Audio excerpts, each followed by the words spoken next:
Today, in Audiobooks for Me, we are going to listen to His Last Beau, an Epilogue of Sherlock Holmes by Arthur Conan Doyle. This book is divided in 3 videos. This is Part 2. We hope you enjoy it, The Adventure of the Devil's Foot.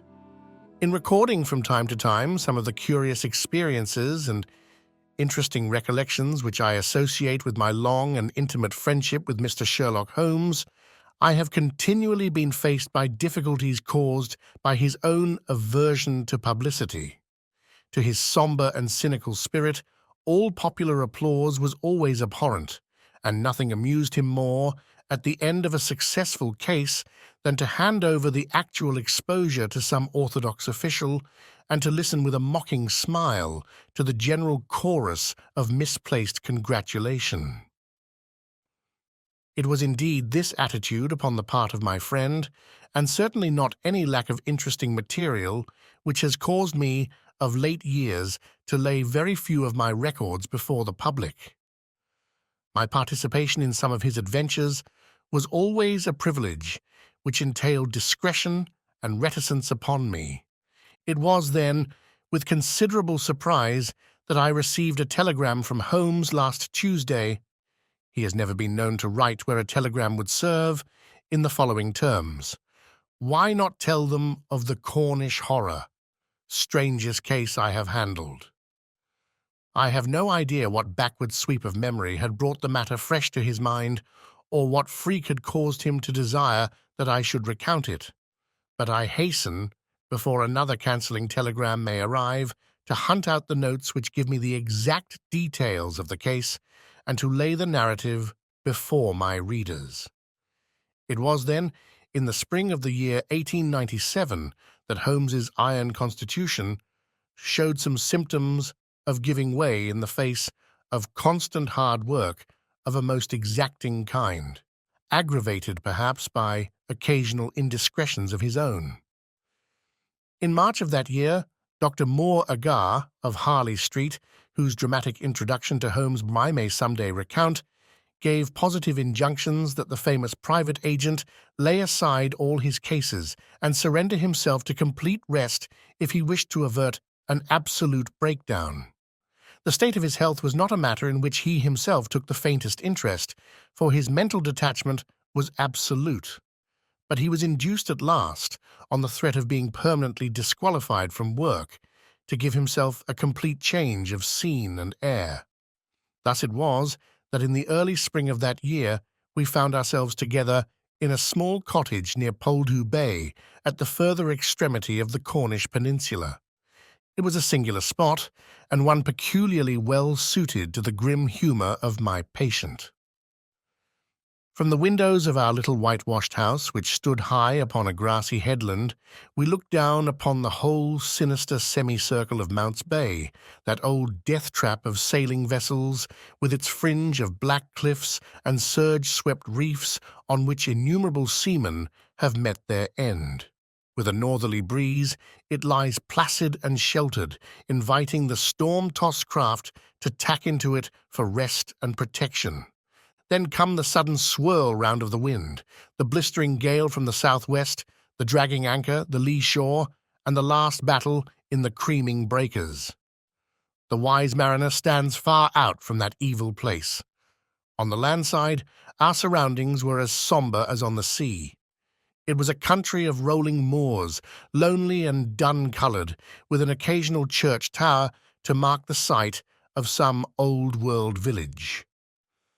In every direction upon these moors there were traces of some vanished race which had passed utterly away, and left as its sole record strange monuments of stone, irregular mounds which contained the burned ashes of the dead, and curious earthworks which hinted at prehistoric strife.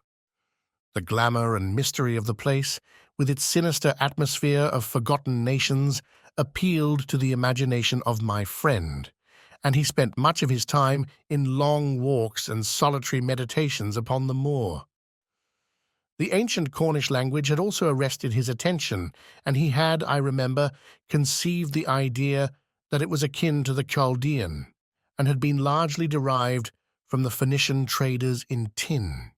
He had received a consignment of books upon philology and was settling down to develop this thesis when suddenly, to my sorrow and to his unfeigned delight, we found ourselves, even in that land of dreams, plunged into a problem at our very doors which was more intense, more engrossing, and infinitely more mysterious than any of those which had driven us from London. Our simple life and peaceful, healthy routine were violently interrupted, and we were precipitated into the midst of a series of events which caused the utmost excitement, not only in Cornwall, but throughout the whole west of England. Many of my readers may retain some recollection of what was called at the time the Cornish horror, though a most imperfect account of the matter reached the London press. Now, after 13 years, I will give the true details of this inconceivable affair to the public. I have said that scattered towers marked the villages which dotted this part of Cornwall. The nearest of these was the hamlet of Tredannick Wallace, where the cottages of a couple of hundred inhabitants clustered round an ancient, moss-grown church. The vicar of the parish, Mr. Roundhay, was something of an archaeologist, and as such, Holmes had made his acquaintance. He was a middle-aged man, portly and affable, with a considerable fund of local lore. At his invitation, we had taken tea at the vicarage and had come to know also Mr. Mortimer Trenis, an independent gentleman who increased the clergyman's scanty resources by taking rooms in his large, straggling house. The vicar, being a bachelor, was glad to come to such an arrangement, though he had little in common with his lodger, who was a thin, dark, spectacled man with a stoop which gave the impression of actual physical deformity. I remember that during our short visit we found the vicar garrulous, but his lodger strangely reticent, a sad-faced, introspective man, sitting with averted eyes, brooding apparently upon his own affairs. These were the two men who entered abruptly into our little sitting-room on Tuesday, March 16th, shortly after our breakfast hour, as we were smoking together, preparatory to our daily excursion upon the moors. "Mr. Holmes," said the vicar in an agitated voice, "the most extraordinary and tragic affair has occurred during the night. It is the most unheard-of business. We can only regard it as a special providence that you should chance to be here at the time, for in all England you are the one man we need." I glared at the intrusive vicar with no very friendly eyes, but Holmes took his pipe from his lips and sat up in his chair like an old hound who hears the view-halloa. He waved his hand to the sofa, and our palpitating visitor with his agitated companion sat side by side upon it. Mr. Mortimer Trenis was more self-contained than the clergyman, but the twitching of his thin hands and the brightness of his dark eyes showed that they shared a common emotion. "Shall I speak, or you?" he asked of the vicar. "Well, as you seem to have made the discovery, whatever it may be, and the vicar to have had it second-hand, perhaps you had better do the speaking," said Holmes. I glanced at the hastily clad clergyman with the formally dressed lodger seated beside him, and was amused at the surprise which Holmes's simple deduction had brought to their faces. "Perhaps I had best say a few words first," said the vicar, "and then you can judge if you will listen to the details from Mr. Trenis, or whether we should not hasten at once to the scene of this mysterious affair. I may explain, then, that our friend here spent last evening in the company of his two brothers, Owen and George, and of his sister Brenda, at their house of Tredannick Wallace, which is near the old stone cross upon the moor. He left them shortly after 10 o'clock, playing cards round the dining-room table in excellent health and spirits. This morning, being an early riser, he walked in that direction before breakfast and was overtaken by the carriage of Dr. Richards, who explained that he had just been sent for on a most urgent call to Tredannick Wallace. Mr. Mortimer Trenis naturally went with him. When he arrived at Tredannick Wartha, he found an extraordinary state of things. His two brothers and his sister were seated round the table exactly as he had left them, the cards still spread in front of them, and the candles burned down to their sockets. The sister lay back stone-dead in her chair, while the two brothers sat on each side of her, laughing, shouting, and singing, the senses stricken clean out of them. All three of them, the dead woman and the two demented men, retained upon their faces an expression of the utmost horror, a convulsion of terror which was dreadful to look upon. There was no sign of the presence of anyone in the house except Mrs. Porter, the old cook and housekeeper, who declared that she had slept deeply and heard no sound during the night. Nothing had been stolen or disarranged, and there is absolutely no explanation of what the horror can be which has frightened a woman to death and two strong men out of their senses. There is the situation, Mr. Holmes, in a nutshell, and if you can help us to clear it up, you will have done a great work. I had hoped that in some way I could coax my companion back into the quiet which had been the object of our journey. But one glance at his intense face and contracted eyebrows told me how vain was now the expectation. He sat for some little time in silence, absorbed in the strange drama which had broken in upon our peace. "I will look into this matter," he said at last. "On the face of it, it would appear to be a case of a very exceptional nature. Have you been there yourself, Mr. Roundhay?" "No, Mr. Holmes. Mr. Tregennis brought back the account to the vicarage, and I at once hurried over with him to consult you." "How far is it to the house where this singular tragedy occurred?" "About a mile inland." "Then we shall walk over together. But before we start, I must ask you a few questions, Mr. Mortimer Tregennis." The other had been silent all this time, but I had observed that his more controlled excitement was even greater than the obtrusive emotion of the clergyman. He sat with a pale, drawn face, his anxious gaze fixed upon Holmes, and his thin hands clasped convulsively together. His pale lips quivered as he listened to the dreadful experience which had befallen his family, and his dark eyes seemed to reflect something of the horror of the scene. "Ask what you like, Mr. Holmes," said he eagerly. "It is a bad thing to speak of, but I will answer you the truth." "Tell me about last night." "Well, Mr. Holmes, I supped there, as the vicar has said, and my elder brother George proposed a game of whist afterwards. We sat down about 9 o'clock. It was 10:15 when I moved to go. I left them all round the table, as merry as could be." "Who let you out?" "Mrs. Porter had gone to bed, so I let myself out. I shut the hall door behind me. The window of the room in which they sat was closed, but the blind was not drawn down. There was no change in door or window this morning, or any reason to think that any stranger had been to the house, yet there they sat, driven clean mad with terror, and Brenda lying dead of fright, with her head hanging over the arm of the chair. I'll never get the sight of that room out of my mind so long as I live." "The facts, as you state them, are certainly most remarkable," said Holmes. "I take it that you have no theory yourself which can in any way account for them?" "It's devilish, Mr. Holmes, devilish," cried Mortimer Tregennis. "It is not of this world. Something has come into that room which has dashed the light of reason from their minds. What human contrivance could do that?" "I fear," said Holmes then, "that if the matter is beyond humanity, it is certainly beyond me. Yet we must exhaust all natural explanations before we fall back upon such a theory as this. As to yourself, Mr. Tregennis, I take it you were divided in some way from your family, since they lived together and you had rooms apart?"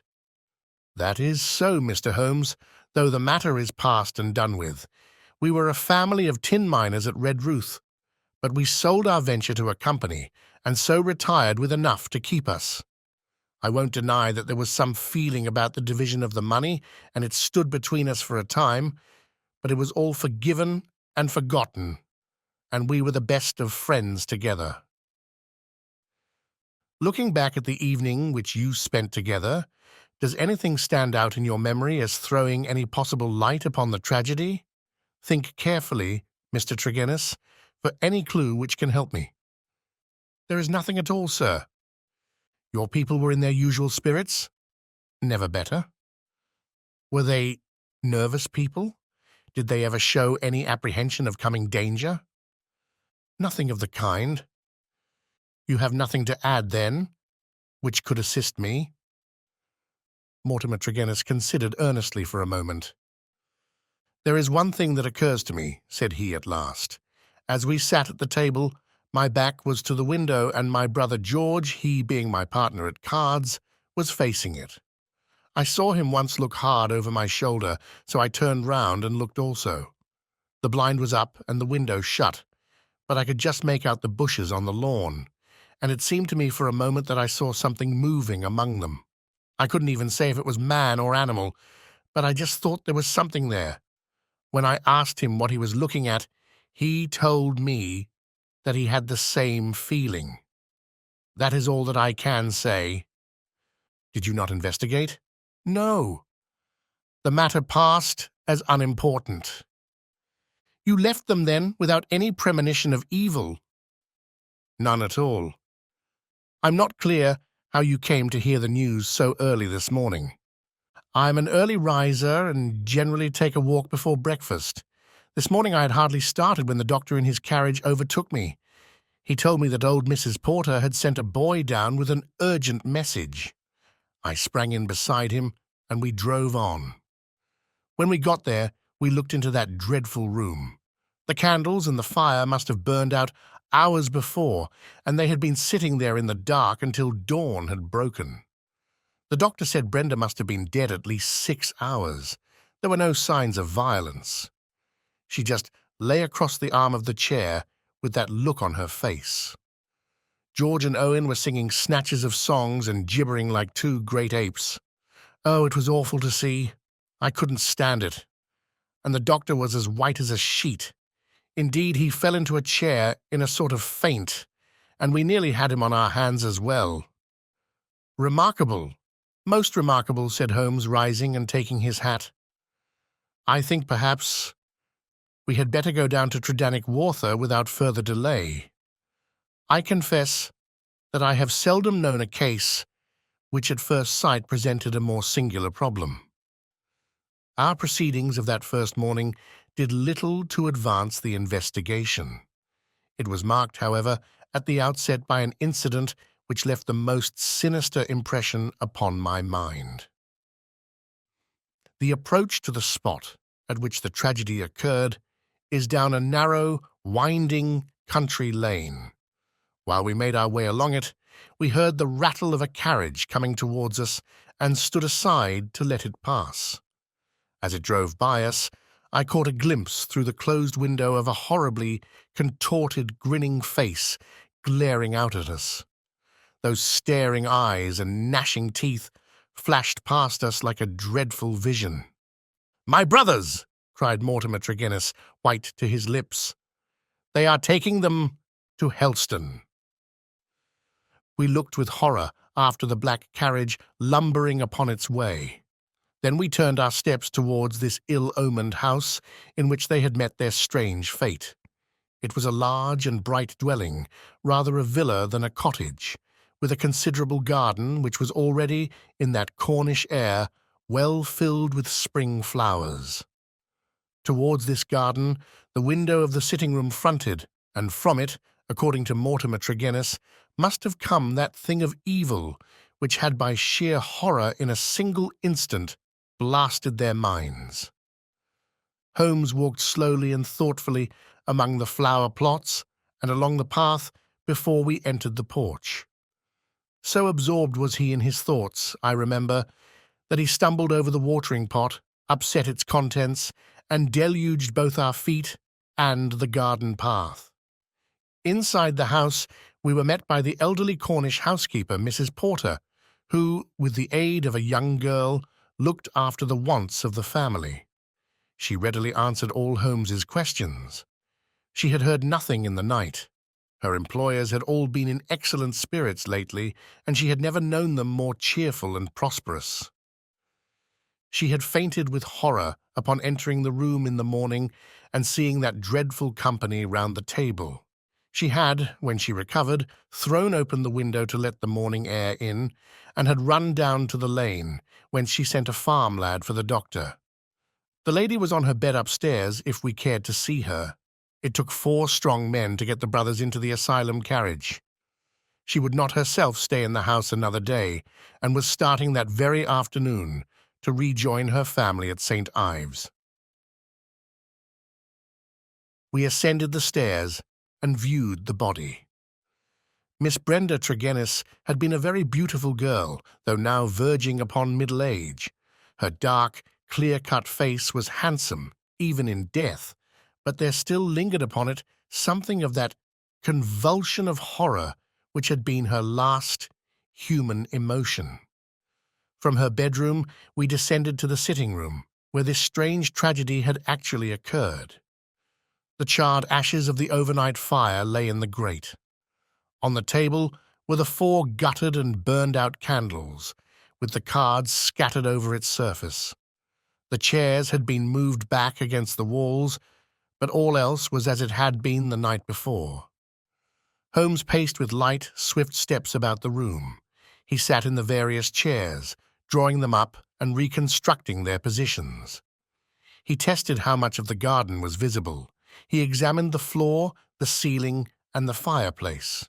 But never once did I see that sudden brightening of his eyes and tightening of his lips which would have told me that he saw some gleam of light in this utter darkness. "Why a fire?" he asked once. Had they always a fire in this small room on a spring evening? Mortimer Trenis explained that the night was cold and damp. For that reason, after his arrival, the fire was lit. "What are you going to do now, Mr. Holmes?" he asked. My friend smiled and laid his hand upon my arm. "I think, Watson, that I shall resume that course of tobacco poisoning, which you have so often and so justly condemned," said he. "With your permission, gentlemen, we will now return to our cottage, for I am not aware that any new factor is likely to come to our notice here. I will turn the facts over in my mind, Mr. Trenis, and should anything occur to me I will certainly communicate with you and the vicar. In the meantime, I wish you both good morning." It was not until long after we were back in Poldhu Cottage that Holmes broke his complete and absorbed silence. He sat coiled in his armchair, his haggard and ascetic face hardly visible amid the blue swirl of his tobacco smoke, his black brows drawn down, his forehead contracted, his eyes vacant and far away. Finally, he laid down his pipe and sprang to his feet. "It won't do, Watson," said he with a laugh. "Let us walk along the cliffs together and search for flint arrows. We are more likely to find them than clues to this problem. To let the brain work without sufficient material is like racing an engine. It racks itself to pieces. The sea air, sunshine, and patience, Watson, all else will come." "Now let us calmly define our position, Watson," he continued, as we skirted the cliffs together. "Let us get a firm grip of the very little which we do know, so that when fresh facts arise, we may be ready to fit them into their places. I take it, in the first place, that neither of us is prepared to admit diabolical intrusions into the affairs of men. Let us begin by ruling that entirely out of our minds. Very good. There remain 3 persons who have been grievously stricken by some conscious or unconscious human agency. That is firm ground. Now, when did this occur?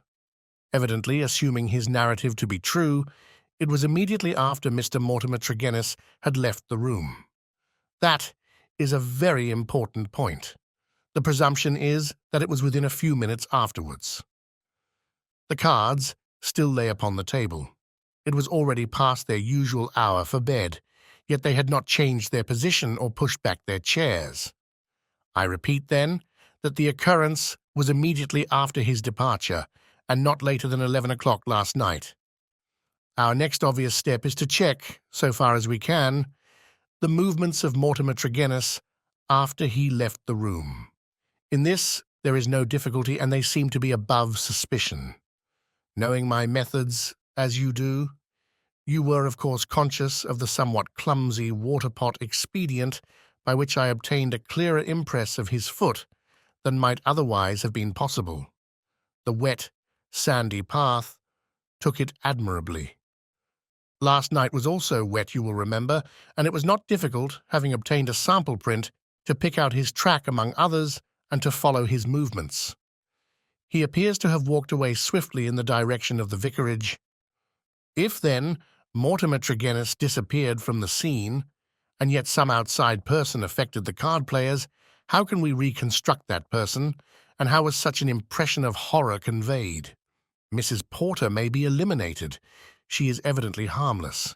Is there any evidence that someone crept up to the garden window and in some manner produced so terrific an effect that he drove those who saw it out of their senses?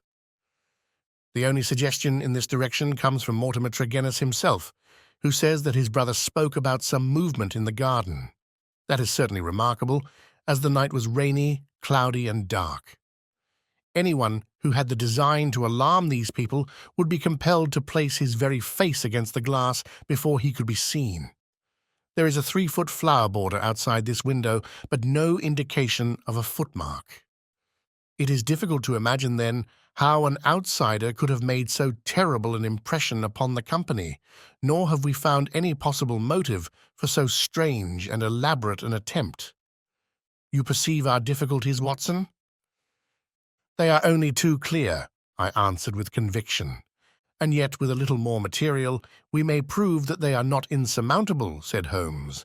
I fancy that among your extensive archives, Watson, you may find some which were nearly as obscure. Meanwhile, we shall put the case aside until more accurate data are available and devote the rest of our morning to the pursuit of Neolithic man.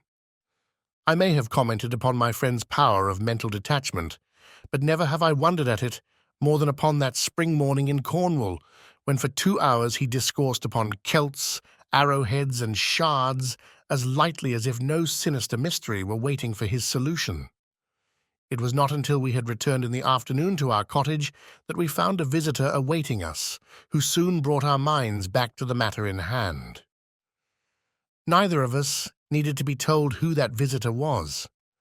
The huge body, the craggy and deeply seamed face with the fierce eyes and hawk-like nose, the grizzled hair which nearly brushed our cottage ceiling, the beard, golden at the fringes and white near the lips, save for the nicotine stain from his perpetual cigar, all these were as well known in London as in Africa, and could only be associated with the tremendous personality of Dr. Leon Sterndale, the great lion hunter and explorer. We had heard of his presence in the district, and had once or twice caught sight of his tall figure upon the moorland paths. He made no advances to us, however, nor would we have dreamed of doing so to him, as it was well known that it was his love of seclusion which caused him to spend the greater part of the intervals between his journeys in a small bungalow buried in the lonely wood of Beauchamp-Ariens. Here, amid his books and his maps, he lived an absolutely lonely life, attending to his own simple wants and paying little apparent heed to the affairs of his neighbours. It was a surprise to me, therefore, to hear him asking Holmes in an eager voice whether he had made any advance in his reconstruction of this mysterious episode. "The county police are utterly at fault," said he, "but perhaps your wider experience has suggested some conceivable explanation. My only claim to being taken into your confidence is that during my many residences here I have come to know this family of Trenis very well. Indeed, upon my Cornish mother's side I could call them cousins, and their strange fate has naturally been a great shock to me. I may tell you that I had got as far as Plymouth upon my way to Africa, but the news reached me this morning, and I came straight back again to help in the inquiry." Holmes raised his eyebrows. "Did you lose your boat through it?" I will take the next. Dear me, that is friendship indeed. I tell you they were relatives. Quite so. Cousins of your mother. Was your baggage aboard the ship? Some of it. But the main part at the hotel. I see.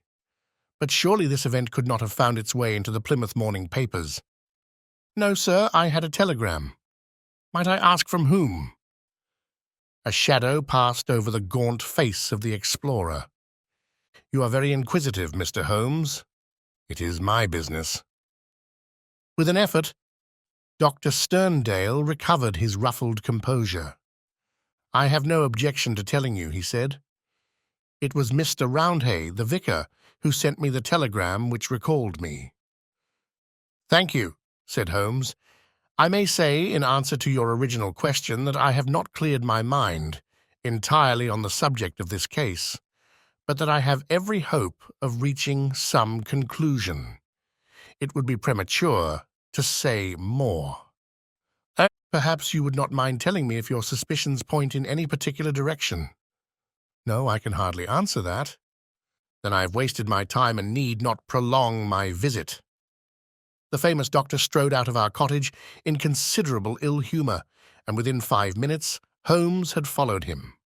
I saw him no more until the evening, when he returned with a slow step and haggard face, which assured me that he had made no great progress with his investigation.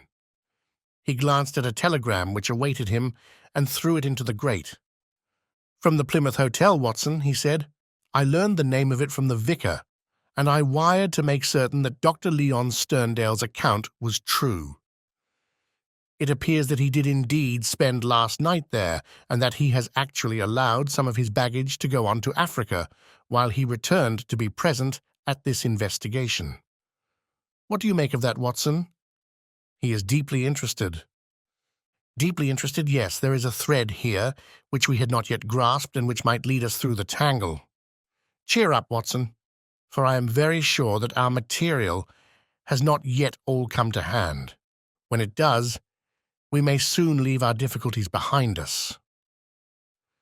Little did I think how soon the words of Holmes would be realized, or how strange and sinister would be that new development which opened up an entirely fresh line of investigation. I was shaving at my window in the morning when I heard the rattle of hooves and, looking up, saw a dog-cart coming at a gallop down the road. It pulled up at our door, and our friend, the vicar, sprang from it and rushed up our garden path. Holmes was already dressed, and we hastened down to meet him. Our visitor was so excited that he could hardly articulate, but at last, in gasps and bursts, his tragic story came out of him. "We are devil-ridden, Mr. Holmes. My poor parish is devil-ridden," he cried. "Satan himself is loose in it. We are given over into his hands." He danced about in his agitation, a ludicrous object if it were not for his ashy face and startled eyes.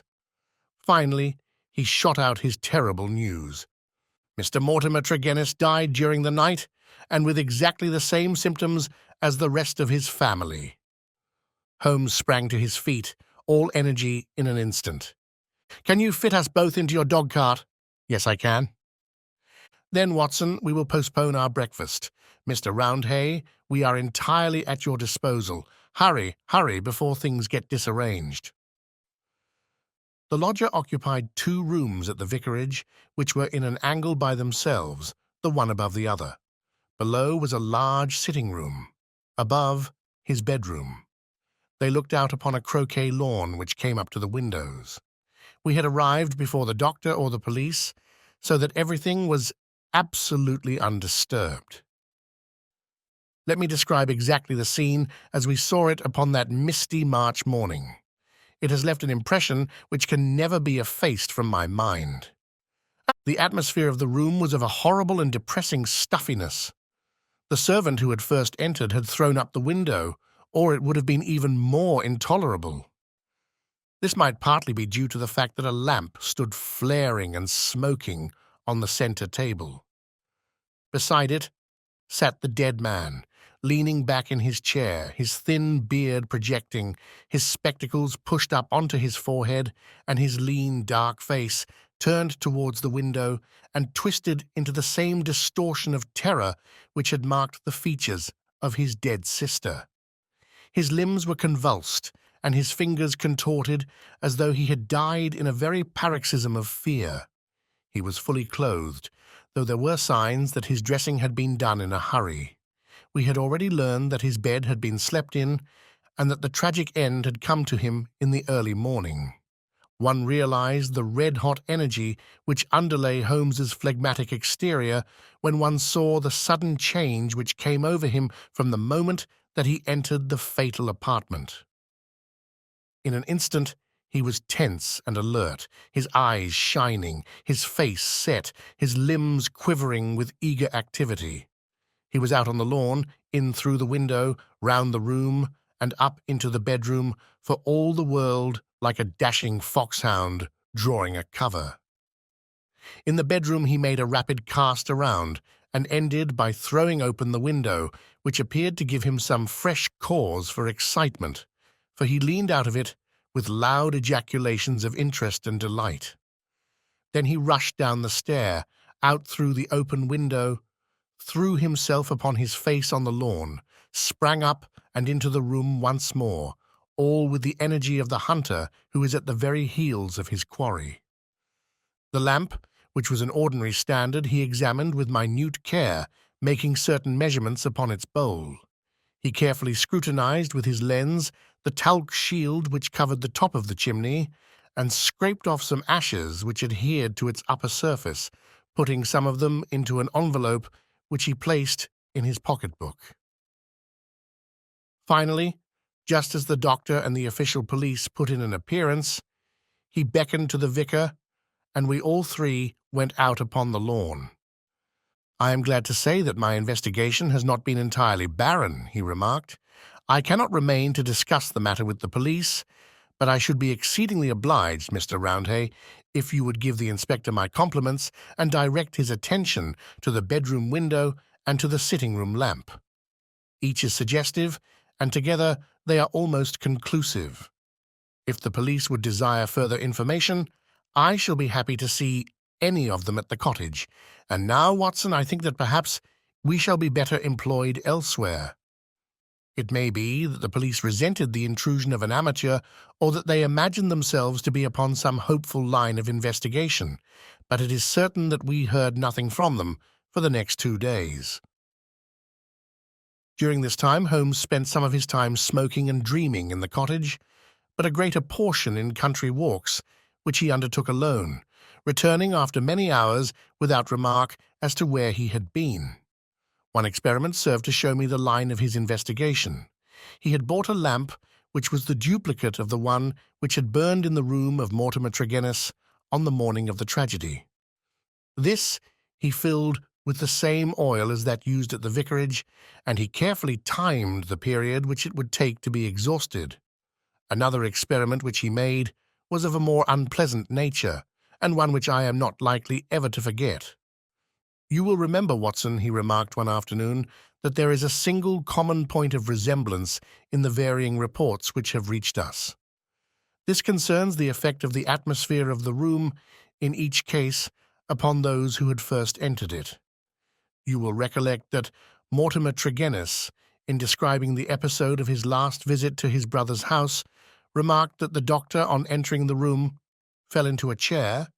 You had forgotten? Well, I can answer for it that it was so. Now, you will remember also that Mrs. Porter, the housekeeper, told us that she herself fainted upon entering the room and had afterwards opened the window. In the second case, that of Mortimer Trenis himself, you cannot have forgotten the horrible stuffiness of the room when we arrived, though the servant had thrown open the window. That servant, I found upon inquiry, was so ill that she had gone to her bed. You will admit, Watson, that these facts are very suggestive. In each case, there is evidence of a poisonous atmosphere. In each case, also, there is combustion going on in the room, in the one case a fire, in the other a lamp. The fire was needed, but the lamp was lit, as a comparison of the oil consumed will show, long after it was broad daylight. Why? Surely because there is some connection between three things: the burning, the stuffy atmosphere, and finally the madness or death of those unfortunate people. That is clear, is it not? It would appear so. At least we may accept it as a working hypothesis. We will suppose, then, that something was burned in each case, which produced an atmosphere causing strange, toxic effects. Very good. In the first instance, that of the Trenis family, this substance was placed in the fire. Now the window was shut, but the fire would naturally carry fumes to some extent up the chimney. Hence, one would expect the effects of the poison to be less than in the second case, where there was less escape for the vapor. The result seems to indicate that it was so, since in the first case only the woman, who had presumably the more sensitive organism, was killed, the others exhibiting that temporary or permanent lunacy which is evidently the first effect of the drug. In the second case, the result was complete. The facts, therefore, seem to bear out the theory of a poison which worked by combustion. With this train of reasoning in my head, I naturally looked about in Mortimer Trenis's room to find some remains of this substance. The obvious place to look was the talc shelf or smoke guard of the lamp. There, sure enough, I perceived a number of flaky ashes, and round the edges a fringe of brownish powder, which had not yet been consumed. Half of this I took, as you saw, and I placed it in an envelope. Why half, Holmes? It is not for me, my dear Watson, to stand in the way of the official police force. I leave them all the evidence which I found. The poison still remained upon the talc, had they the wit to find it. Now, Watson, we will light our lamp. We will, however, take the precaution to open our window to avoid the premature decease of two deserving members of society, and you will seat yourself near that open window in an armchair, unless, like a sensible man, you determine to have nothing to do with the affair. Oh, you will see it out, will you? I thought I knew my Watson. This chair I will place opposite yours, so that we may be the same distance from the poison and face to face. The door we will leave ajar. Each is now in a position to watch the other and to bring the experiment to an end, should the symptoms seem alarming. Is that all clear? Well then, I take our powder, or what remains of it, from the envelope, and I lay it above the burning lamp. So. Now, Watson, let us sit down and await developments. They were not long in coming. I had hardly settled in my chair before I was conscious of a thick, musky odour, subtle and nauseous. At the very first whiff of it, my brain and my imagination were beyond all control. A thick black cloud swirled before my eyes, and my mind told me that in this cloud, unseen as yet, but about to spring out upon my appalled senses, lurked all that was vaguely horrible, all that was monstrous and inconceivably wicked in the universe. Vague shapes swirled and swam amid the dark cloud bank, each a menace and a warning of something coming, the advent of some unspeakable dweller upon the threshold, whose very shadow would blast my soul. A freezing horror took possession of me. I felt that my hair was rising, that my eyes were protruding, that my mouth was opened, and my tongue like leather. The turmoil within my brain was such that something must surely snap. I tried to scream and was vaguely aware of some hoarse croak, which was my own voice, but distant and detached from myself. At the same moment, in some effort of escape, I broke through that cloud of despair and had a glimpse of Holmes's face, white, rigid and drawn with horror, the very look which I had seen upon the features of the dead. It was that vision which gave me an instant of sanity and of strength. I dashed from my chair, threw my arms round Holmes, and together we lurched through the door, and an instant afterwards had thrown ourselves down upon the grass plot and were lying side by side, conscious only of the glorious sunshine which was bursting its way through the hellish cloud of terror which had girt us in.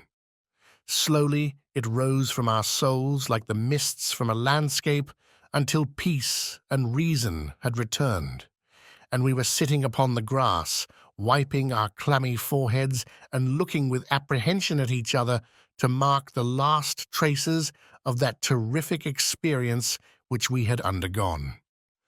"Upon my word, Watson," said Holmes at last with an unsteady voice, "I owe you both my thanks and an apology.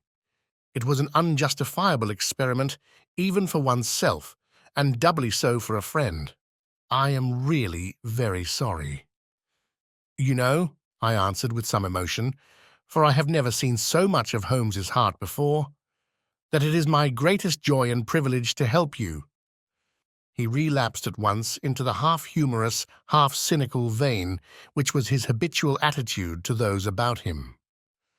"It would be superfluous to drive us mad, my dear Watson," said he. "A candid observer would certainly declare that we were so already before we embarked upon so wild an experiment. I confess that I never imagined that the effect could be so sudden and so severe." He dashed into the cottage, and reappearing with the burning lamp held at full arm's length, he threw it among a bank of brambles. "We must give the room a little time to clear.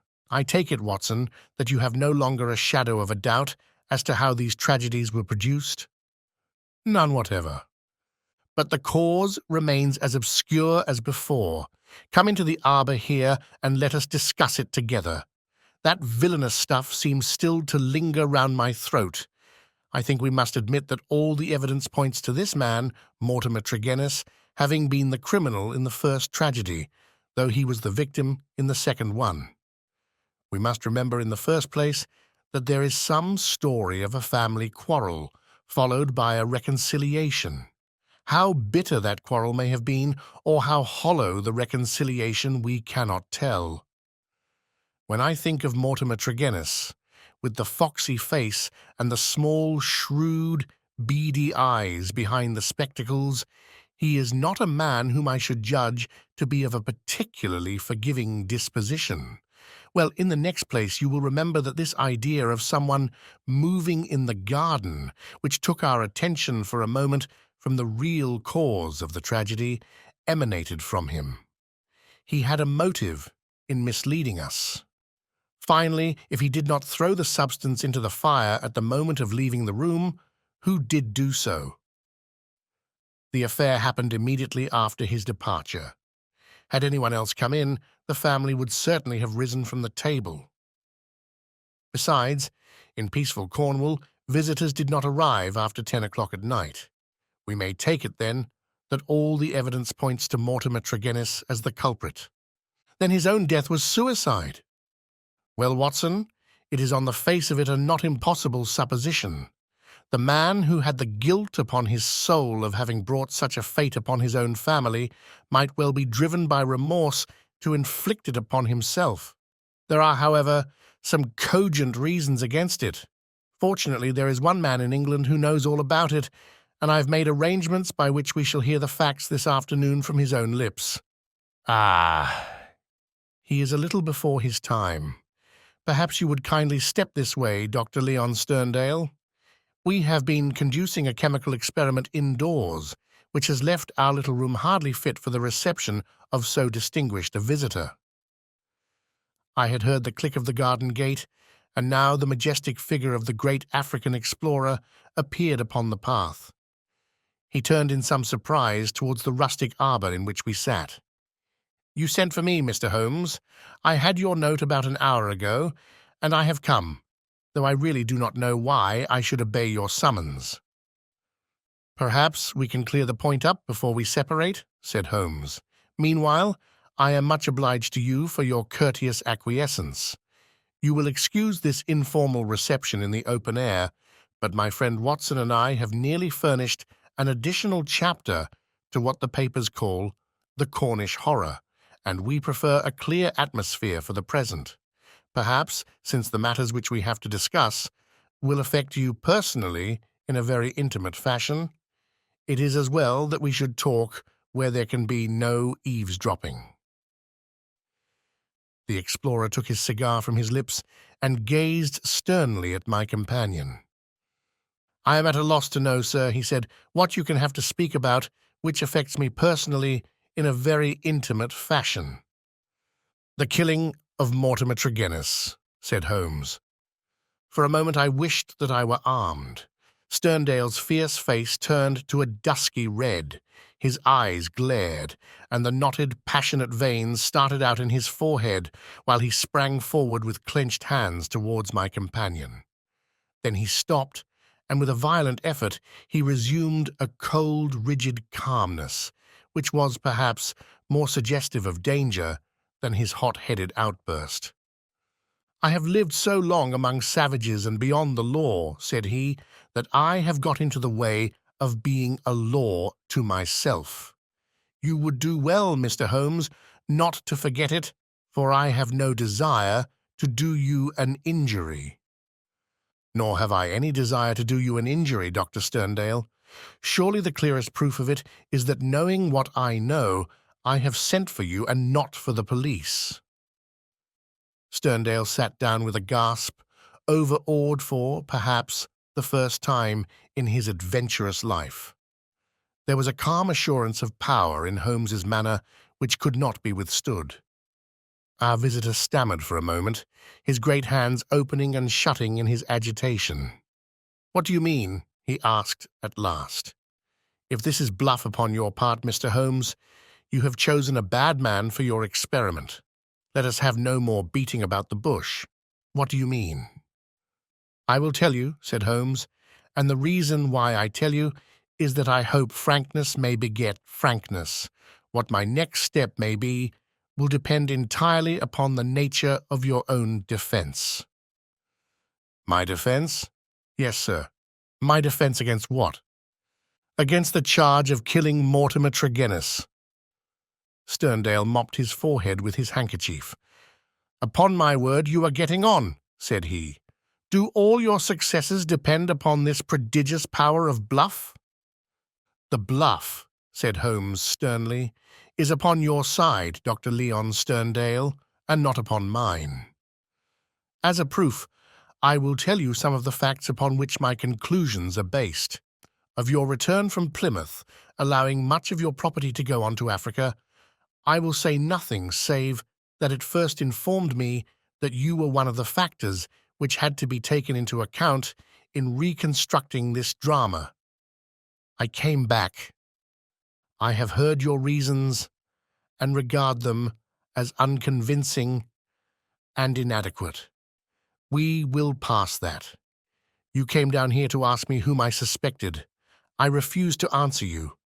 You then went to the vicarage, waited outside it for some time, and finally returned to your cottage.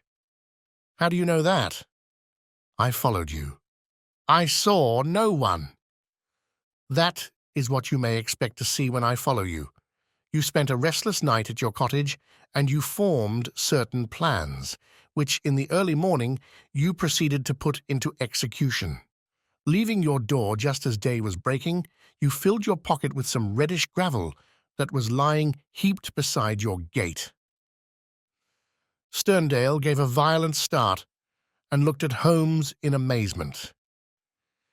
"You then walked swiftly for the mile which separated you from the vicarage. You were wearing, I may remark, the same pair of ribbed tennis shoes which are at the present moment upon your feet. At the vicarage you passed through the orchard and the side hedge, coming out under the window of the lodger Trenis. It was now daylight, but the household was not yet stirring. You drew some of the gravel from your pocket and you threw it up at the window above you." Sterndale sprang to his feet. "I believe that you are the devil himself," he cried. Holmes smiled at the compliment. It took 2 or possibly 3 handfuls before the lodger came to the window. You beckoned him to come down. He dressed hurriedly and descended to his sitting-room. You entered by the window. There was an interview, a short one, during which you walked up and down the room. Then you passed out and closed the window, standing on the lawn outside, smoking a cigar and watching what occurred. Finally, after the death of Trenis, you withdrew as you had come. Now, Dr. Sterndale, how do you justify such conduct, and what were the motives for your actions? If you prevaricate or trifle with me, I give you my assurance that the matter will pass out of my hands forever." Our visitor's face had turned ashen grey as he listened to the words of his accuser. Now he sat for some time in thought, with his face sunk in his hands. Then, with a sudden impulsive gesture, he plucked a photograph from his breast pocket and threw it on the rustic table before us. "That is why I have done it," said he. It showed the bust and face of a very beautiful woman. Holmes stooped over it. "Brenda Trenis," said he. "Yes, Brenda Trenis," repeated our visitor. "For years I have loved her. For years she has loved me. There is the secret of that Cornish seclusion which people have marvelled at. It has brought me close to the one thing on earth that was dear to me. I could not marry her, for I have a wife who has left me for years and yet whom, by the deplorable laws of England, I could not divorce. For years Brenda waited. For years I waited, and this is what we have waited for." A terrible sob shook his great frame, and he clutched his throat under his brindled beard. Then with an effort he mastered himself and spoke on. "The vicar knew. He was in our confidence. He would tell you that she was an angel upon earth. That was why he telegraphed to me and I returned. What was my baggage or Africa to me when I learned that such a fate had come upon my darling? There, you have the missing clue to my action, Mr. Holmes." "Proceed," said my friend. Dr. Sterndale drew from his pocket a paper packet and laid it upon the table. On the outside was written, "Radix Pedis Diaboli," with a red poison label beneath it. He pushed it towards me. "I understand that you are a doctor, sir. Have you ever heard of this preparation?" "Devil's foot root. No, I have never heard of it." "It is no reflection upon your professional knowledge," said he, "for I believe that, save for one sample in a laboratory at Buda, there is no other specimen in Europe. It has not yet found its way either into the pharmacopoeia or into the literature of toxicology. The root is shaped like a foot, half human, half goat-like, hence the fanciful name given by a botanical missionary. It is used as an ordeal poison by the medicine men in certain districts of West Africa and is kept as a secret among them. This particular specimen I obtained under very extraordinary circumstances in the Ubangi country." He opened the paper as he spoke and disclosed a heap of reddish-brown, snuff-like powder. "Well, sir?" asked Holmes sternly. "I'm about to tell you, Mr. Holmes, all that actually occurred, for you already know so much that it is clearly to my interest that you should know all. I've already explained the relationship in which I stood to the Trenis family. For the sake of the sister, I was friendly with the brothers. There was a family quarrel about money which estranged this man Mortimer, but it was supposed to be made up, and I afterwards met him as I did the others. He was a sly, subtle, scheming man, and several things arose which gave me a suspicion of him. But I had no cause for any positive quarrel. One day, only a couple of weeks ago, he came down to my cottage, and I showed him some of my African curiosities.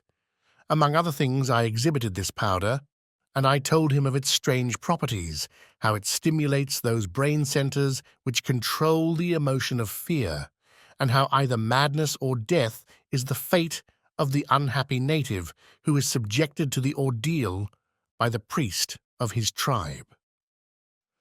I told him also how powerless European science would be to detect it. How he took it I cannot say, for I never left the room. But there is no doubt that it was then, while I was opening cabinets and stooping to boxes, that he managed to abstract some of the devil's foot root. I well remember how he plied me with questions as to the amount and the time that was needed for its effect, but I little dreamed that he could have a personal reason for asking. I thought no more of the matter until the vicar's telegram reached me at Plymouth. This villain had thought that I would be at sea before the news could reach me and that I should be lost for years in Africa. But I returned at once. Of course, I could not listen to the details without feeling assured that my poison had been used. I came round to see you on the chance that some other explanation had suggested itself to you. But there could be none.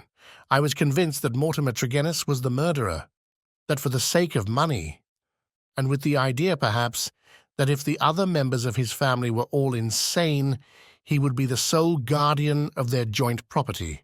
He had used the devil's foot powder upon them, driven 2 of them out of their senses, and killed his sister Brenda, the one human being whom I have ever loved, or who has ever loved me. There was his crime. What was to be his punishment? Should I appeal to the law? Where were my proofs? I knew that the facts were true, but could I help to make a jury of countrymen believe so fantastic a story? I might or I might not, but I could not afford to fail. My soul cried out for revenge. I have said to you once before, Mr. Holmes, that I have spent much of my life outside the law, and that I have come at last to be a law to myself. So it was even now. I determined that the fate which he had given to others should be shared by himself.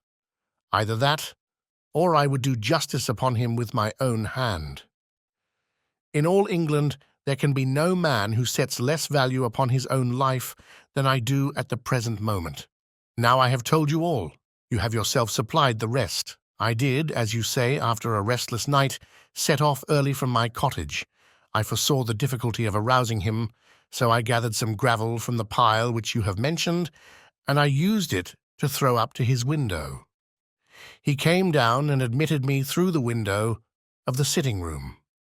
I laid his offence before him. I told him that I had come both as judge and executioner. The wretch sank into a chair, paralyzed at the sight of my revolver. I lit the lamp, put the powder above it, and stood outside the window, ready to carry out my threat to shoot him should he try to leave the room. In 5 minutes he died. My God, how he died! But my heart was flint, for he endured nothing which my innocent darling had not felt before him. There is my story, Mr. Holmes. Perhaps if you loved a woman, you would have done as much yourself. At any rate, I am in your hands. You can take what steps you like. As I have already said, there is no man living who can fear death less than I do. Holmes sat for some little time in silence. What were your plans? He asked at last. I had intended to bury myself in Central Africa. My work there is but half finished. Go and do the other half, said Holmes. I at least am not prepared to prevent you. Dr. Sterndale raised his giant figure, bowed gravely, and walked from the arbour. Holmes lit his pipe and handed me his pouch. Some fumes which are not poisonous would be a welcome change, said he. I think you must agree, Watson, that it is not a case in which we are called upon to interfere. Our investigation has been independent, and our action shall be so also. You would not denounce the man? Certainly not, I answered. I have never loved, Watson, but if I did, and if the woman I loved had met such an end, I might act even as our lawless lion hunter has done. Who knows? Well, Watson, I will not offend your intelligence by explaining what is obvious. The gravel upon the window-sill was, of course, the starting point of my research. It was unlike anything in the vicarage garden. Only when my attention had been drawn to Dr. Sterndale and his cottage did I find its counterpart. The lamp shining in broad daylight and the remains of powder upon the shield were successive links in a fairly obvious chain.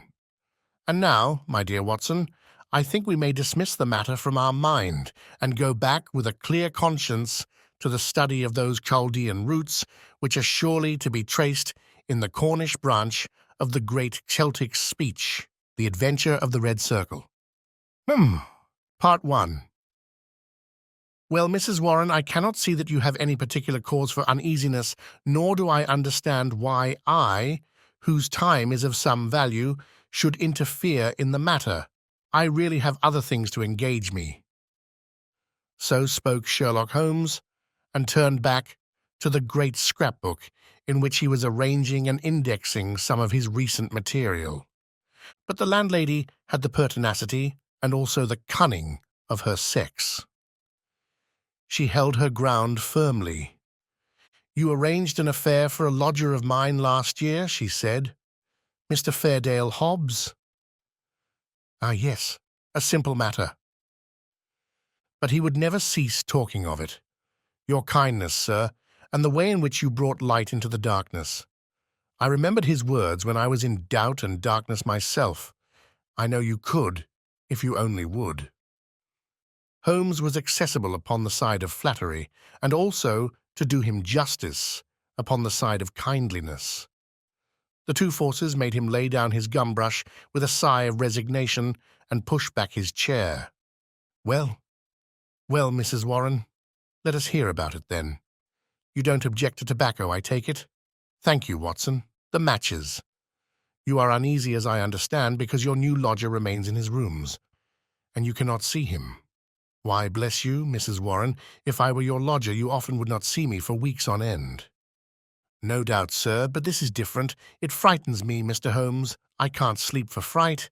To hear his quick step moving here and moving there from early morning to late at night, and yet never to catch so much as a glimpse of him, it's more than I can stand.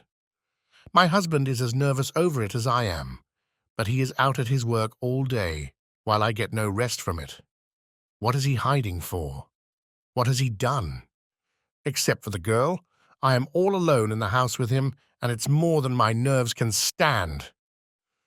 Holmes leaned forward and laid his long, thin fingers upon the woman's shoulder. He had an almost hypnotic power of soothing when he wished.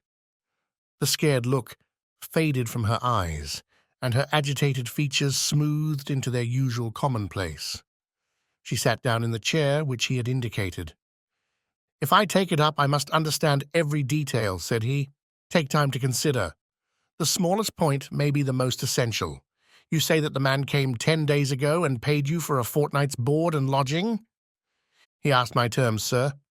I said 50 shillings a week. There is a small sitting-room and bedroom, and all complete, at the top of the house." "Well?" "He said, 'I'll pay you £5 a week if I can have it on my own terms.' I'm a poor woman, sir, and Mr. Warren earns little, and the money meant much to me. He took out a £10 note, and he held it out to me then and there. 'You can have the same every fortnight for a long time to come if you keep the terms,' he said. 'If not, I'll have no more to do with you.'" "What were the terms?"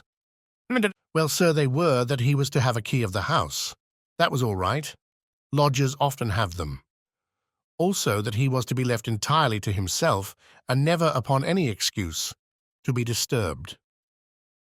"Nothing wonderful in that, surely?" "Not in reason, sir. But this is out of all reason. He has been there for 10 days, and neither Mr. Warren, nor I, nor the girl has once set eyes upon him. We can hear that quick step of his pacing up and down, night, morning, and noon. But except on that first night, he had never once gone out of the house." "Oh, he went out the first night, did he?" "Yes, sir, and returned very late, after we were all in bed. He told me after he had taken the rooms that he would do so, and asked me not to bar the door. I heard him come up the stair after midnight. But his meals? It was his particular direction that we should always, when he rang, leave his meal upon a chair outside his door. Then he rings again when he has finished, and we take it down from the same chair.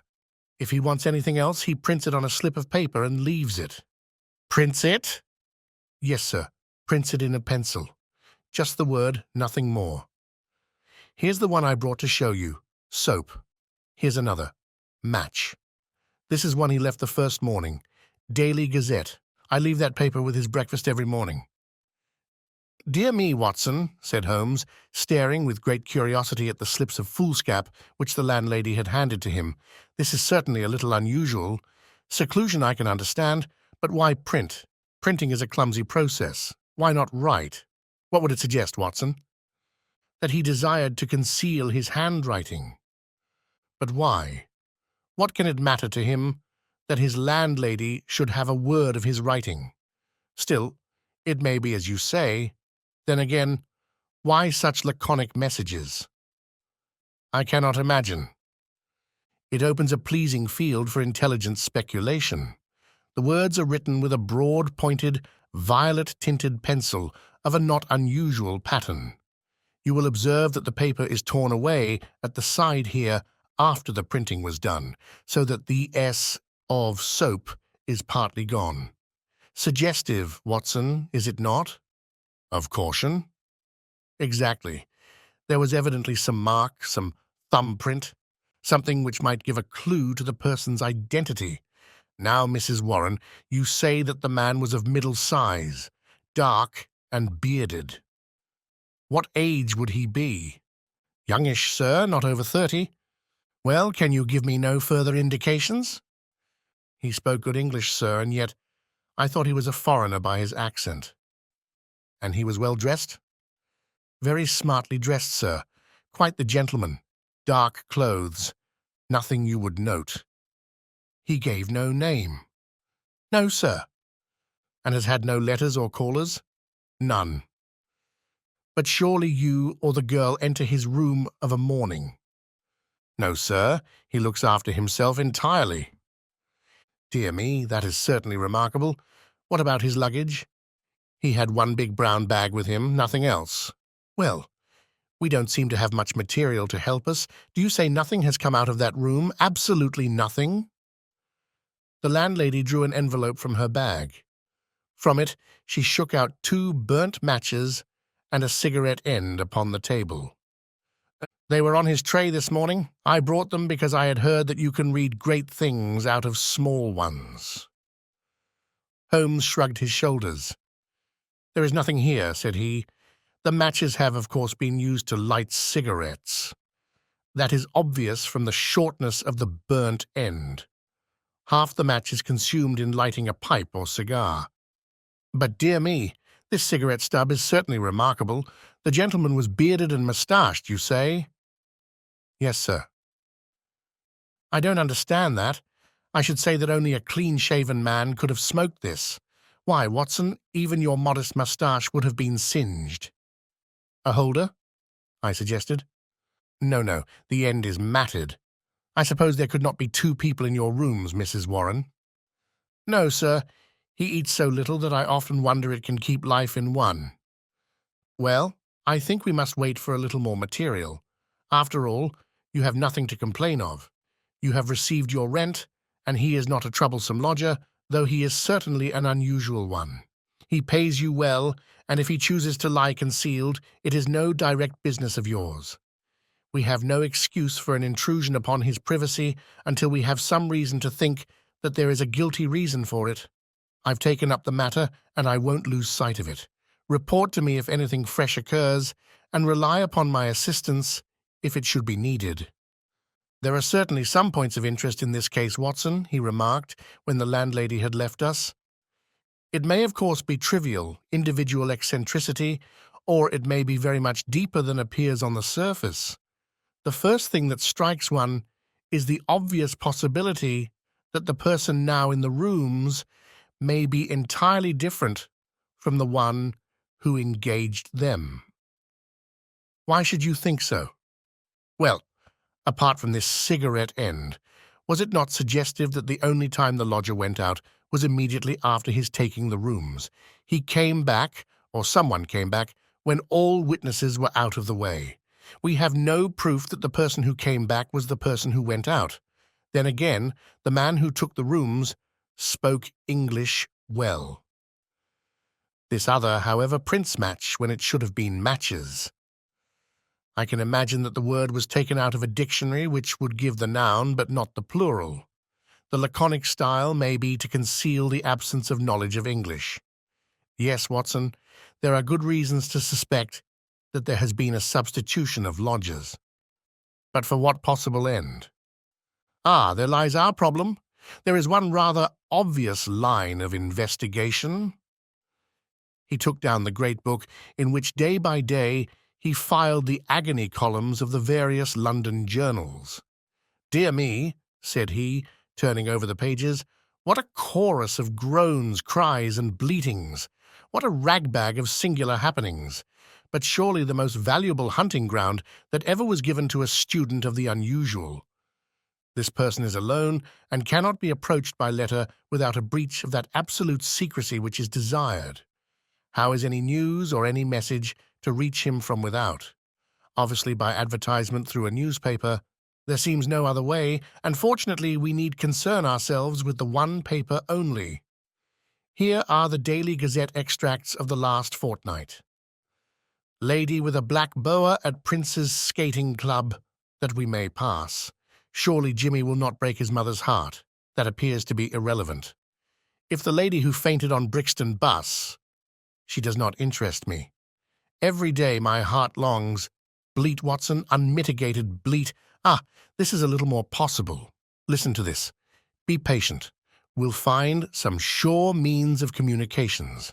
Meanwhile, this column, G. That is 2 days after Mrs. Warren's lodger arrived. It sounds plausible, does it not? The mysterious one could understand English, even if he could not print it. Let us see if we can pick up the trace again. Yes, here we are, 3 days later, and making successful arrangements, patience and prudence. The clouds will pass. G. Nothing for a week after that. Then comes something much more definite. The path is clearing. If I find chance signal message, remember code agreed. 1A, 2B, and so on. You will hear soon. G. That was in yesterday's paper, and there is nothing in today's. It's all very appropriate to Mrs. Warren's lodger.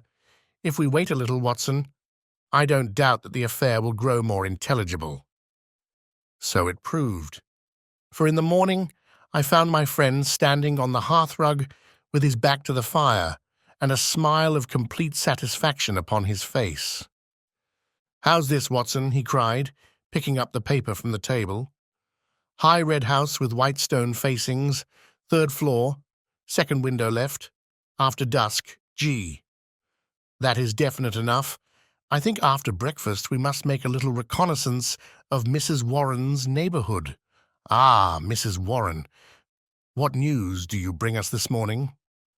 Our client had suddenly burst into the room with an explosive energy which told of some new and momentous development. "It's a police matter, Mr. Holmes," she cried. "I'll have no more of it. He shall pack out of there with his baggage. I would have gone straight up and told him so, only I thought it was but fair to you to take your opinion first. But I'm at the end of my patience, and when it comes to knocking my old man about— knocking Mr. Warren about. Using him roughly anyway. But who used him roughly? That's what we want to know. It was this morning, sir. Mr. Warren is a timekeeper at Morton and Waylight's in Tottenham Court Road. He has to be out of the house before 7. Well, this morning he had not gone 10 paces down the road when 2 men came up behind him, threw a coat over his head, and bundled him into a cab that was beside the curb. They drove him an hour, and then opened the door and shot him out. He lay in the roadway so shaken in his wits that he never saw what became of the cab. When he picked himself up, he found he was on Hampstead Heath. So he took a bus home, and there he lies now on his sofa, while I came straight round to tell you what had happened." "Most interesting," said Holmes. "Did he observe the appearance of these men? Did he hear them talk?" "No. He is clean dazed. He just knows that he was lifted up as if by magic and dropped as if by magic. 2 at least were in it, and maybe 3. "And you connect this attack with your lodger?" "Well, we've lived there 15 years, and no such happenings ever came before. I've had enough of him. Money's not everything. I'll have him out of my house before the day is done." "Wait a bit, Mrs. Warren. Do nothing rash. I begin to think that this affair may be very much more important than appeared at first sight. It is clear now that some danger is threatening your lodger. It is equally clear that his enemies, lying in wait for him near your door, mistook your husband for him in the foggy morning light. On discovering their mistake, they released him. What they would have done, had it not been a mistake, we can only conjecture. Well, what am I to do, Mr. Holmes? I have a great fancy to see this lodger of yours, Mrs. Warren. I don't see how that is to be managed unless you break in the door. I always hear him unlock it as I go down the stair after I leave the tray. He has to take the tray in. Surely we could conceal ourselves and see him do it. The landlady thought for a moment. Well, sir, there's the box room opposite. I could arrange a looking-glass, maybe, and if you were behind the door— Excellent, said Holmes. When does he lunch? About 1, sir. Then Dr. Watson and I will come round in time. For the present, Mrs. Warren, goodbye. At 12:30 we found ourselves upon the steps of Mrs. Warren's house, a high, thin, yellow brick edifice in Great Orme Street, a narrow thoroughfare at the northeast side of the British Museum. Standing as it does near the corner of the street, it commands a view down Howe Street, with its more pretentious houses. Holmes pointed with a chuckle to one of these, a row of residential flats, which projected so that they could not fail to catch the eye. See, Watson, said he, high red house with stone facings. There is the signal station all right. We know the place and we know the code, so surely our task should be simple. There's a to let card in that window. It is evidently an empty flat to which the Confederate has access. Well, Mrs. Warren, what now? I have it all ready for you. If you will both come up and leave your boots below on the landing, I'll put you there now. It was an excellent hiding place which she had arranged. The mirror was so placed that, seated in the dark, we could very plainly see the door opposite. We had hardly settled down in it, and Mrs. Warren left us, when a distant tinkle announced that our mysterious neighbour had rung. Presently the landlady appeared with the tray, laid it down upon a chair beside the closed door, and then, treading heavily, departed. Crouching together in the angle of the door, we kept our eyes fixed upon the mirror. Suddenly, as the landlady's footsteps died away, there was the creak of a turning key, the handle revolved, and 2 thin hands darted out and lifted the tray from the chair. An instant later, it was hurriedly replaced, and I caught a glimpse of a dark, beautiful, horrified face glaring at the narrow opening of the box room. Then the door crashed to, the key turned once more, and all was silence. Holmes twitched my sleeve, and together we stole down the stair.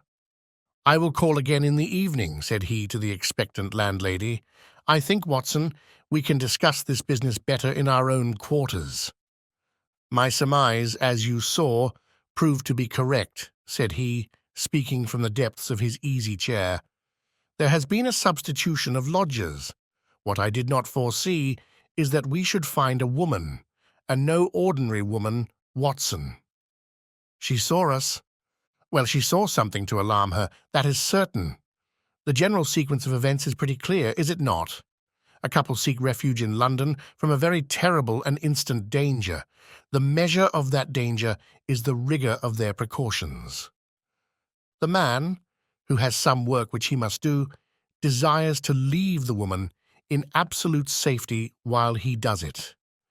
It is not an easy problem, but he solved it in an original fashion, and so effectively that her presence was not even known to the landlady who supplies her with food. The printed messages, as is now evident, were to prevent her sex being discovered by her writing. The man cannot come near the woman, or he will guide their enemies to her. Since he cannot communicate with her direct, he has recourse to the agony column of a paper. So far, all is clear. But what is at the root of it? Ah, yes, Watson, severely practical as usual. What is at the root of it all? Mrs. Warren's whimsical problem enlarges somewhat, and assumes a more sinister aspect as we proceed. This much we can say, that it is no ordinary love escapade. You saw the woman's face at the sign of danger. We have heard, too, of the attack upon the landlord, which was undoubtedly meant for the lodger. These alarms and the desperate need for secrecy argue that the matter is one of life or death.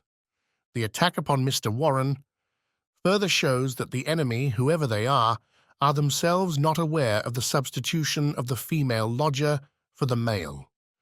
It is very curious and complex, Watson. Why should you go further in it? What have you to gain from it? What, indeed? It is art for art's sake, Watson. I suppose when you doctored you found yourself studying cases without thought of a fee. For my education, Holmes. Education never ends, Watson. It is a series of lessons with the greatest for the last. This is an instructive case. There is neither money nor credit in it, and yet one would wish to tidy it up. When dusk comes, we should find ourselves one stage advanced in our investigation.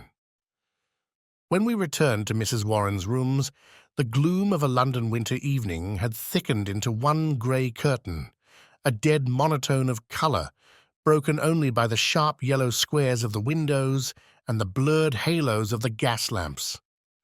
As we peered from the darkened sitting-room of the lodging-house, one more dim light glimmered high up through the obscurity.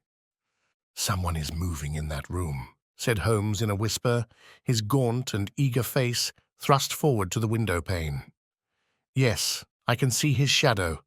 There he is again. He has a candle in his hand. Now he is peering across. He wants to be sure that she is on the lookout. Now he begins to flash. Take the message also, Watson, that we may check each other. A single flash. That is A, surely. Now then, how many did you make it? 20. So did I. That should mean TAT. That's intelligible enough. Another T. Surely this is the beginning of a second word. Now then, tenter. Dead stop. That can't be all, Watson. A tenter gives no sense. Nor is it any better as 3 words 8, 10, TA, unless TA are a person's initials. There it goes again. What's that? At. Why, it is the same message over again. Curious, Watson, very curious. Now he is off once more why he is repeating it for the 3rd time. Attenta 3 times. How often will he repeat it? No, that seems to be the finish. He has withdrawn from the window. What do you make of it, Watson? A cipher message, Holmes? My companion gave a sudden chuckle of comprehension. And not a very obscure cipher, Watson, said he. Why, of course, it is Italian. The A means that it is addressed to a woman. Beware, beware, beware. How's that, Watson? I believe you have hit it. Not a doubt of it. It is a very urgent message, thrice repeated to make it more so. But beware of what? Wait a bit. He is coming to the window once more. Again, we saw the dim silhouette of a crouching man and the whisk of the small flame across the window as the signals were renewed. They came more rapidly than before, so rapid that it was hard to follow them. Pericolo, pericolo! Eh, what's that, Watson? Danger, isn't it? Yes, by Jove, it's a danger signal. There he goes again. Perry! Hallo, what on earth? The light had suddenly gone out. The glimmering square of window had disappeared, and the 3rd floor formed a dark band round the lofty building with its tiers of shining casements. That last warning cry had been suddenly cut short. How, and by whom? The same thought occurred on the instant to us both. Holmes sprang up from where he crouched by the window. "This is serious, Watson," he cried. "There is some devilry going forward. Why should such a message stop in such a way? I should put Scotland Yard in touch with this business, and yet it is too pressing for us to leave. Shall I go for the police? We must define the situation a little more clearly. It may bear some more innocent interpretation. Come, Watson, let us go across ourselves and see what we can make of it." Part 2. As we walked rapidly down Howe Street, I glanced back at the building which we had left. There, dimly outlined at the top window, I could see the shadow of a head, a woman's head, gazing tensely, rigidly, out into the night, waiting with breathless suspense for the renewal of that interrupted message. At the doorway of the Howe Street flats, A man, muffled in a cravat and greatcoat, was leaning against the railing. He started as the hall light fell upon our faces. "Holmes!" he cried. "Why, Gregson," said my companion as he shook hands with the Scotland Yard detective. "Journeys end with lovers' meetings. What brings you here?"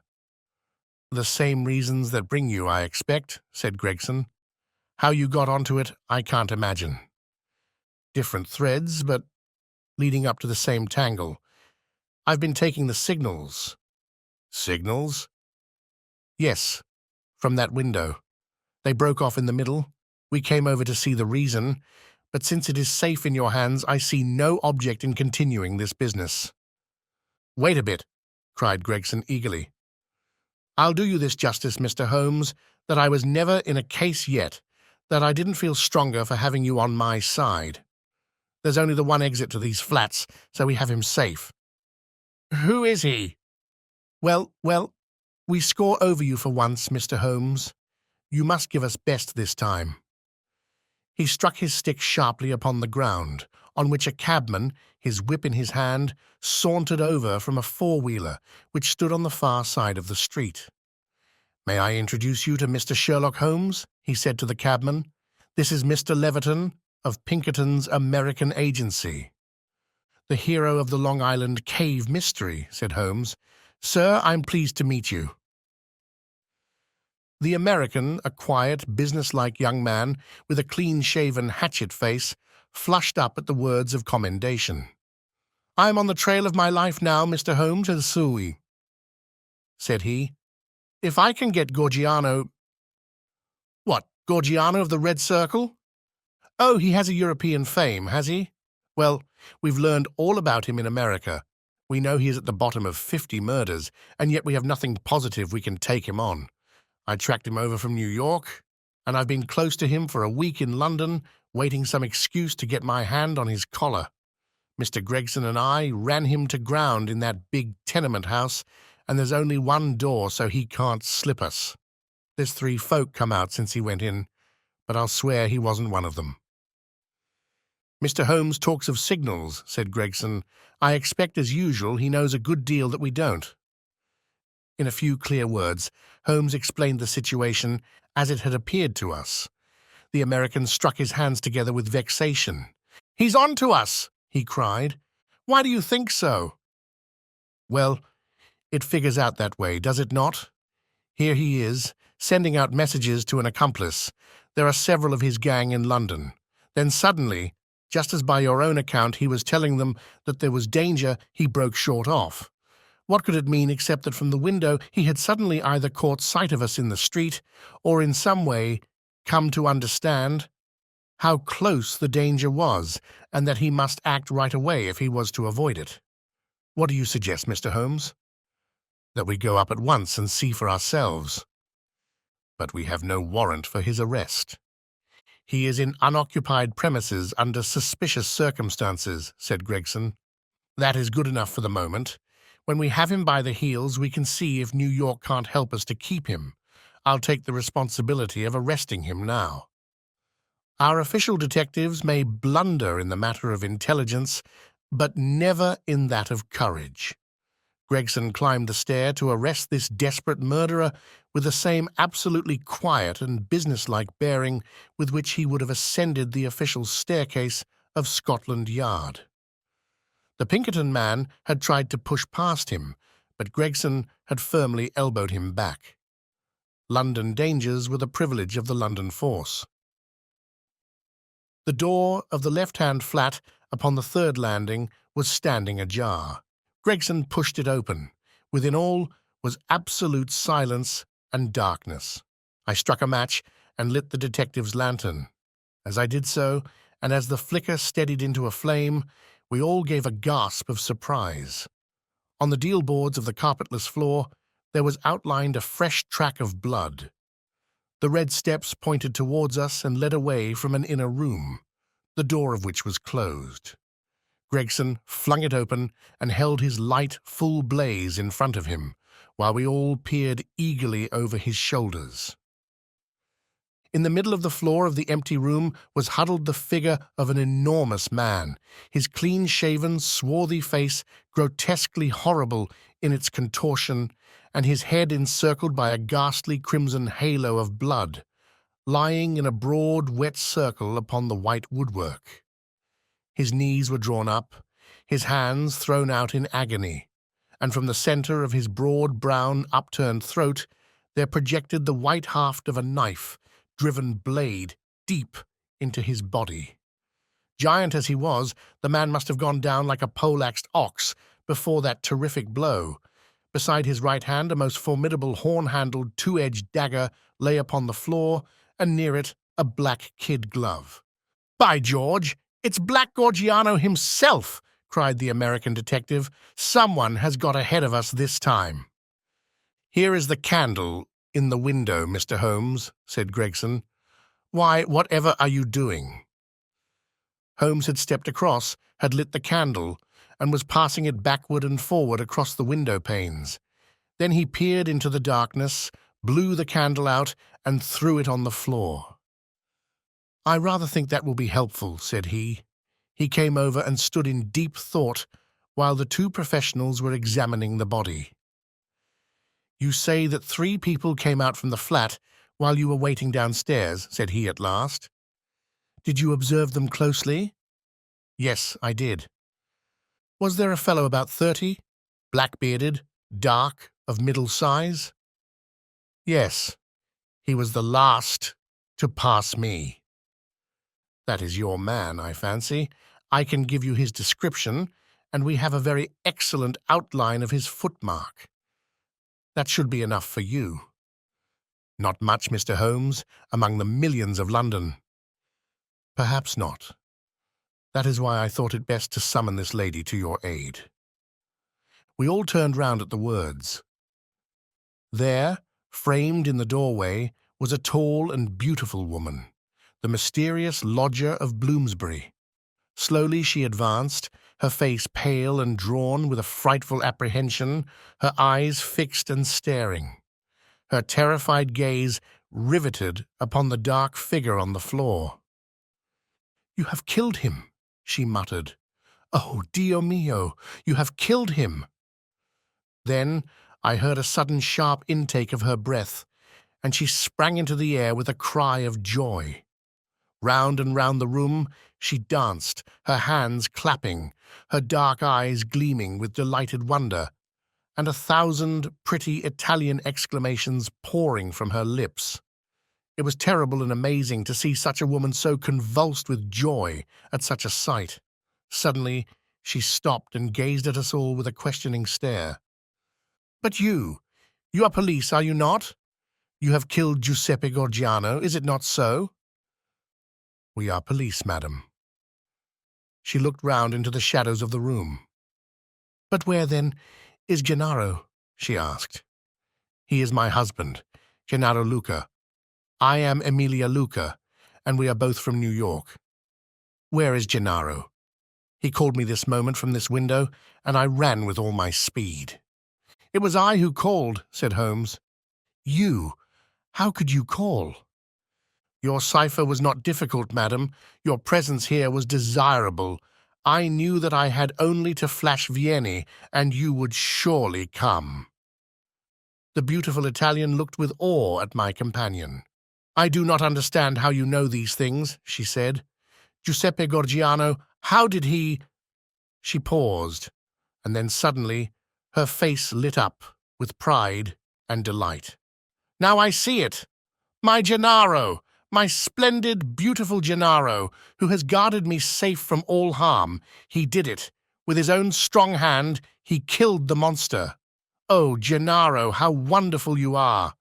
What woman could ever be worthy of such a man?" "Well, Mrs. Luca," said the prosaic Gregson, laying his hand upon the lady's sleeve with as little sentiment as if she were a Notting Hill hooligan, "I am not very clear yet who you are or what you are. But you've said enough to make it very clear that we shall want you at the Yard." "One moment, Gregson," said Holmes. "I rather fancy that this lady may be as anxious to give us information as we can be to get it. You understand, madam, that your husband will be arrested and tried for the death of the man who lies before us?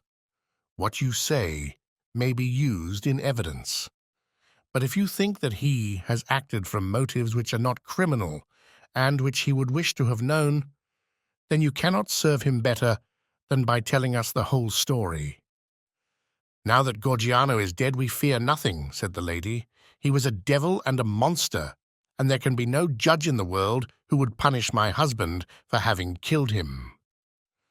In that case, said Holmes, my suggestion is that we lock this door, leave things as we found them, go with this lady to her room, and form our opinion after we have heard what it is that she has to say to us. Half an hour later, we were seated, all four, in the small sitting-room of Signora Luca, listening to her remarkable narrative of those sinister events, the ending of which we had chanced to witness. She spoke in rapid and fluent, but very unconventional English, which, for the sake of clearness, I will make grammatical. I was born in Posillipo, near Naples, said she, and was the daughter of Augusto Barelli, who was the chief lawyer and once the deputy of that part. Gennaro was in my father's employment, and I came to love him, as any woman must.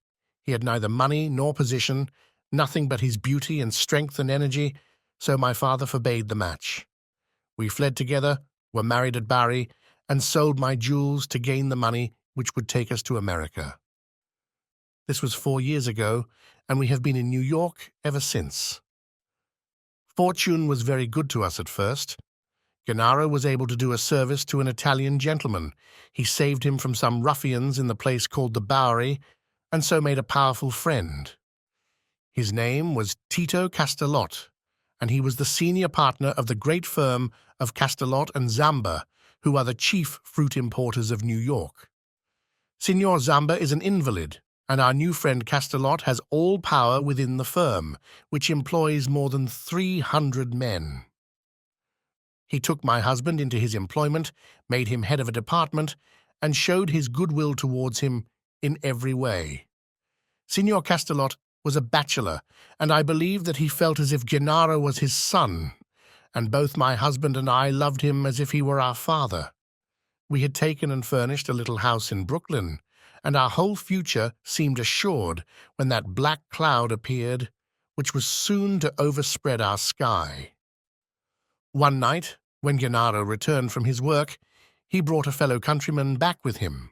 His name was Gorgiano, and he had come also from Posillipo. He was a huge man, as you can testify, for you have looked upon his corpse. Not only was his body that of a giant, but everything about him was grotesque, gigantic, and terrifying. His voice was like thunder in our little house. There was scarce room for the whirl of his great arms as he talked. His thoughts, his emotions, his passions, all were exaggerated and monstrous. He talked, or rather roared, with such energy that others could but sit and listen, cowed with the mighty stream of words. His eyes blazed at you and held you at his mercy. He was a terrible and wonderful man. I thank God that he is dead. He came again and again, yet I was aware that Gennaro was no more happy than I was in his presence. My poor husband would sit pale and listless, listening to the endless raving upon politics and upon social questions which made up our visitor's conversation. Gennaro said nothing, but I, who knew him so well, could read in his face some emotion which I had never seen there before. At first I thought that it was dislike, and then, gradually, I understood that it was more than dislike. It was fear, a deep, secret, shrinking fear. That night, the night that I read his terror, I put my arms round him, and I implored him by his love for me, and by all that he held dear to hold nothing from me, and to tell me why this huge man overshadowed him so. He told me, and my own heart grew cold as ice as I listened. My poor Gennaro, in his wild and fiery days, when all the world seemed against him, and his mind was driven half mad by the injustices of life, had joined a Neapolitan society, the Red Circle, which was allied to the old Carbonari. The oaths and secrets of this brotherhood were frightful, but once within its rule, no escape was possible. When we had fled to America, Gennaro thought that he had cast it all off forever. What was his horror one evening to meet in the streets the very man who had initiated him in Naples, the giant Gorgiano, a man who had earned the name of Death in the south of Italy, for he was red to the elbow in murder. He had come to New York to avoid the Italian police, and he had already planted a branch of this dreadful society in his new home. All this Gennaro told me and showed me a summons which he had received that very day. A red circle drawn upon the head of it, telling him that a lodge would be held upon a certain date, and that his presence at it was required and ordered. That was bad enough, but worse was to come. I had noticed for some time that when Gorgiano came to us, as he constantly did in the evening, he spoke much to me, and even when his words were to my husband, those terrible, glaring, wild beast eyes of his were always turned upon me. One night his secret came out. I had awakened what he called love within him, the love of a brute, a savage. Gennaro had not yet returned when he came. He pushed his way in, seized me in his mighty arms, hugged me in his bear's embrace, covered me with kisses, and implored me to come away with him. I was struggling and screaming when Gennaro entered and attacked him. He struck Gennaro senseless and fled from the house which he was never more to enter. It was a deadly enemy that we made that night. A few days later came the meeting. Gennaro returned from it with a face which told me that something dreadful had occurred. It was worse than we could have imagined possible. The funds of the society were raised by blackmailing rich Italians and threatening them with violence should they refuse the money. It seems that Castelot, our dear friend and benefactor, had been approached. He had refused to yield to threats, and he had handed the notices to the police. It was resolved now that such an example should be made of them as would prevent any other victim from rebelling. At the meeting, it was arranged that he and his house should be blown up with dynamite. There was a drawing of lots as to who should carry out the deed. Gennaro saw our enemy's cruel face smiling at him as he dipped his hand in the bag. No doubt it had been prearranged in some fashion, for it was the fatal disc with the red circle upon it, the mandate for murder which lay upon his palm. He was to kill his best friend, or he was to expose himself and me to the vengeance of his comrades. It was part of their fiendish system to punish those whom they feared or hated by injuring not only their own persons, but those whom they loved, and it was the knowledge of this which hung as a terror over my poor Gennaro's head and drove him nearly crazy with apprehension. All that night we sat together, our arms round each other, each strengthening each for the troubles that lay before us. The very next evening had been fixed for the attempt. By midday, my husband and I were on our way to London, but not before he had given our benefactor full warning of this danger, and had also left such information for the police as would safeguard his life for the future. The rest, gentlemen, you know for yourselves. We were sure that our enemies would be behind us like our own shadows. Gorgiano had his private reasons for vengeance, but in any case, we knew how ruthless, cunning, and untiring he could be. Both Italy and America are full of stories of his dreadful powers. If ever they were exerted, it would be now. My darling made use of the few clear days which our start had given us in arranging for a refugee for me in such a fashion that no possible danger could reach me. For his own part, he wished to be free that he might communicate both with the American and with the Italian police. I do not myself know where he lived or how. All that I learned was through the columns of a newspaper, but once as I looked through my window, I saw 2 Italians watching the house, and I understood that in some way Gorgiano had found our retreat. Finally, Gennaro told me through the paper that he would signal to me from a certain window, but when the signals came, they were nothing but warnings, which were suddenly interrupted. It is very clear to me now that he knew Gorgiano to be close upon him, and that, thank God, he was ready for him when he came. And now, gentlemen, I would ask you whether we have anything to fear from the law, or whether any judge upon earth would condemn my Gennaro for what he has done." "Well, Mr. Gregson," said the American, looking across at the official, "I don't know what your British point of view may be, but I guess that in New York this lady's husband will receive a pretty general vote of thanks." "No, she will have to come with me and see the chief," Gregson answered. "If what she says is corroborated, I do not think she or her husband has much to fear. But what I can't make head or tail of, Mr. Holmes, is how on earth you got yourself mixed up in the matter. Education, Gregson, education.